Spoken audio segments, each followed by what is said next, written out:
So my focus is on East Africa, and I don't mean to insult anyone, but Africa is a large continent, and sometimes East Africa is defined in different ways. So all of the highlighted colors are actually considered East Africa.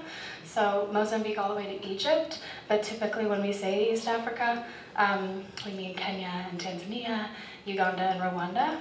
So my study focused on Ugandan youth. However, East Africans represent more than a quarter of the immigrants in the US, so they're a representative population as well. Los Angeles is the fourth highest concentration of African immigrants after New York, DC, and Atlanta.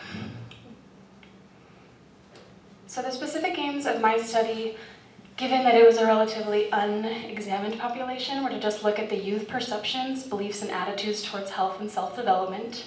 I wanted to describe the resources and barriers that youth were encountering after they had immigrated and look at a model of factors across social contexts. So what's going on in the school versus the home versus their family and the wider community. The participants I recruited were all English-speaking. Uganda is the national language is English, so that was something that facilitated the research, which was great. I looked at just females. I hoped to recruit from 11 to 24, and I ended up with 16 to 25. So the younger ones were not able, I could not recruit. It was a pretty significant challenge, actually, and a lot of it had to do with building trust in the community and with the young people and the parents being kind of questionable of why I wanted to work with the younger ones. And the few that I did interact with in the community events and the observations were really just, I mean, developmentally appropriate, but really concrete. Yes, no. Yes, no. So I think the interviews with the older one ended up being a little bit richer anyhow. And the time since immigration was 6 months to 11 years. So we were really specific about the 6 months one because we wanted them to have had some time to have some experiences in the US, start to feel the effects of immigration as opposed to like catching them right when they got here. So my research, the data collection methods were community observation. I did over 100 hours in the community. There's a really substantial Ugandan community in the Valley area of Los Angeles, so that's where I had my first touch interactions and going to their weekly meetings and the different community events. And I did formal interviews and informal discussions as well. The research methodology I used, which I won't go into too much, was grounded theory. It's a type of qualitative methodology, specifically dimensional analysis. So dimensional analysis is one way of looking at a whole picture and trying to isolate what exactly is going on here, what's the main process, and what's sort of supporting the process, facilitating it, blocking it, and what are the consequences of it. So at the end, you kind of end up with a grid-like set of information. And for my dissertation, I basically wrote a paper or a chapter on each column. So the main process was identity development, the main thing that was happening with the 16 to 25-year-olds. And I'm going to talk it more in depth, but just to explain the context are the things, the setting in which this process was happening, the conditions are the things that are facilitating or blocking the process, and then there's the consequences. So actually today I'll go in depth on the conditions, but I'll briefly touch on the others. So the contextual factors were the US-specific discourses on immigration, race, and gender. So like these young people didn't just arrive here blank slate. Like we have a whole discourse and opinions and legislation, all kinds of things going on with both gender, race, and immigration. So this was not a blank slate. They walked into a boiling pot and had their experiences. Also the purpose of their immigration, the majority of them came through I didn't ask, but the majority disclosed that they came through the diversity visa, which is something you can apply for in countries, and there's a certain amount of spots allotted, and so most of them came through that channel. So that would be different than like running from war crimes or being a refugee or something else. Demographic characteristics, so just how old they were, whether or not they had completed X amount of school, that type of thing. Their family structure. Some of them came on their own, but the majority came either with their family or with a portion of their family to join another portion, but that ended up being important. Their normative cultural understanding. So these are adolescents who have already started developing in their own home, in their own context, in their own country. So kind of what they were walking in with their development per se at the time of immigration, and their developmental understandings of identity specifically. So the process of identity development that I really am talking about is this: who am I? Where do I fit? What am I and what am I not? And why does it matter? These were questions that, this was not the focus of my interviews, this was not what I brought up, this is just what came out regardless. And the consequences were really altered gender roles and expectations and understanding of a gender identity. Differed quite drastically from what their cultural understanding was in Uganda. For a lot of them, some of their moms were second wives or third wives. Some of them didn't anticipate working on their own or living outside of their family home. Some of them, aspired to be married as opposed to an independent career or something like that. And a lot of them described in great depth the change that happened after they came here and how their ideas changed. Also their racial and ethnic identities. So Uganda is a country that is landlocked, and for the majority of my participants lived in the capital city, Kampala. So even while they were a little more urban and exposed to Western culture than the rest of the country, they were still very sheltered in their sense of, they had said things like, well, I know what race is, but I mean, all my friends are black, I've never encountered anything else, I've never been categorized by my skin color, I've never really thought about it. I know in America, you all have to read Roots, so they said things like, that really kind of specifically showed me some of their racial understandings, and then their experiences once they were here. Again, talking a lot about being discriminated against or being grouped with US-born Black Americans or being just people not knowing what they are and having that be important and then being confused of why is that important? Oh, there's all these other things about me. And, so it was a really interesting area.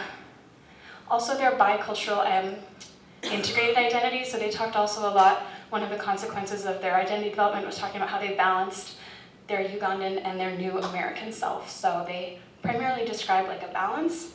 Some of them called it more like an integration. There's a whole body of literature about how people balance and integrate their identities, and this group seems to be doing it in a pretty healthy way. They describe how they can list, and I'm going into that more actually.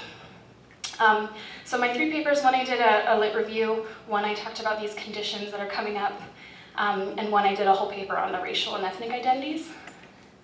And so the conditions that really impacted them were, 1, the timing of their immigration, the context of reception. I'm going to go over these. Influential people in social settings, the perceived value of cultural maintenance, and opportunities and experiences with prejudice and discrimination. So the timing of immigration, something that was really important to how this identity process development played out was the age and stage they were at when they immigrated. So they told very different stories if they came when they were 11 versus if they came when they were 22.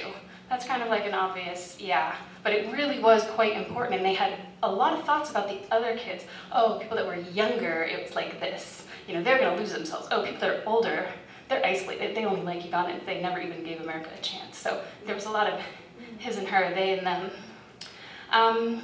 And so the timing of immigration was crucial to how well they immigrated. Most of them agreed that they wanted to be old enough. The ideal would be to immigrate when you're old enough to still have your roots, but be young enough to enter the schooling system, meaning high school, not college, high school, because they felt that the resources in high school were what helped you get into college. And you needed to go to high school to get the guidance counselor, to get the good grades, to get the intel of where to go and how to apply for a scholarship, which was really interesting, and I hadn't seen anything about that in the literature. For example, one of the young women said she came when she was younger. So she said, for me it's tough. I was raised in one culture, but I grew up in another. I had grown up to love and live with American culture and know the American culture more than I knew the Ugandan culture.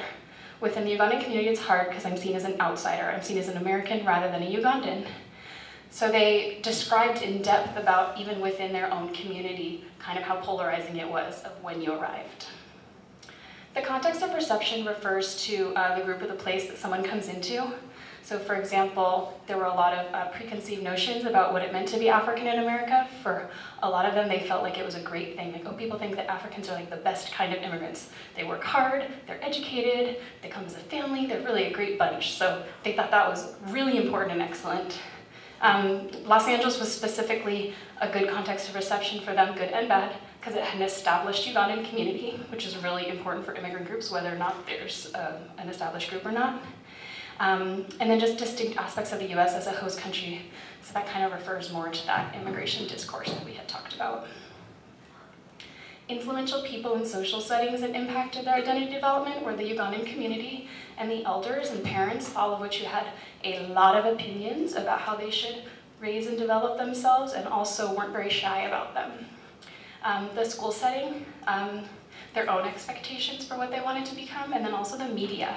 So they talked a lot about how they had a lot of ideas of what the US would be like before they came, and it was, you know, the house with the picket fence and everybody being a millionaire, and how their actual experiences were really different. And it was very hard to maintain their relationships back at home and tell their friends and family back at home, this is what I'm actually dealing with. And most of the time, folks at home didn't identify or understand that. They would say, Maria made a quote referring to the elders, they know how to guide me to the right path. If they see you, everyone in the community is like your family. If they see you doing something wrong, they tell you, oh, you should do this, and of course, you do it. So girls of all age really said, you know, they follow the elders.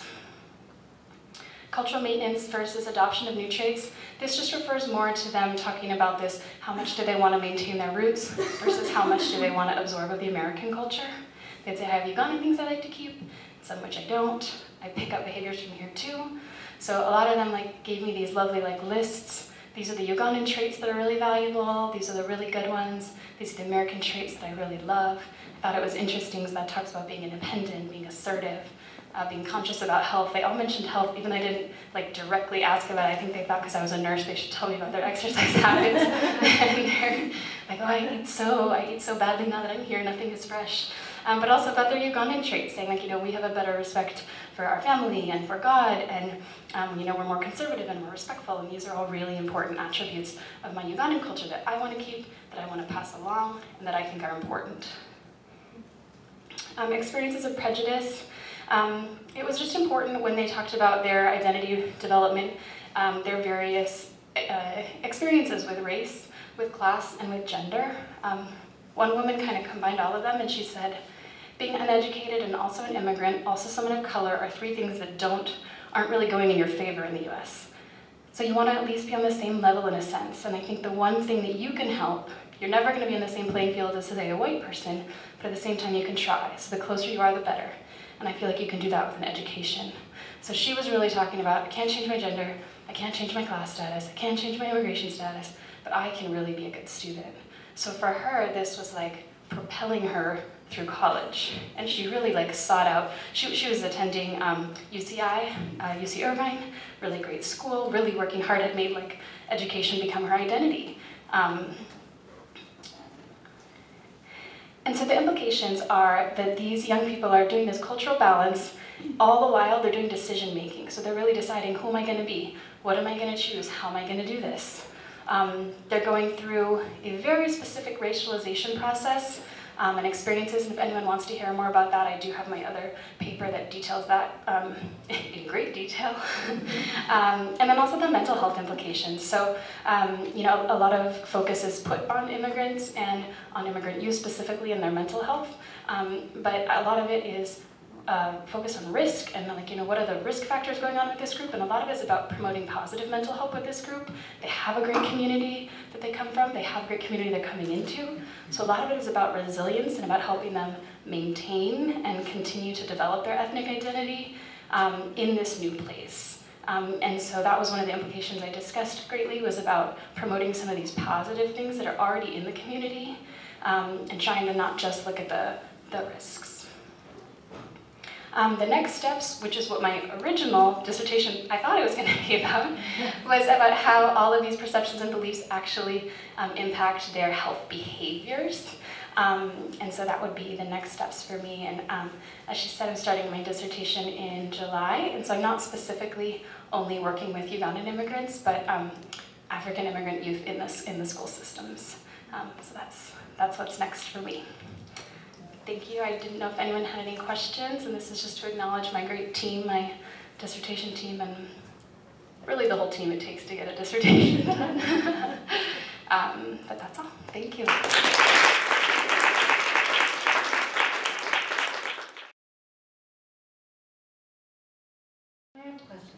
So the youth you're working with now in South Central, are they some of the same youth that participated in your dissertation research?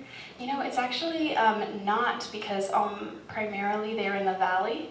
Right, and so which actually is kind of a relief, because I wasn't sure how that would work out, kind of the crossover, bringing them in for like the second round. But some of them have become friends and, you know, kind of community contacts.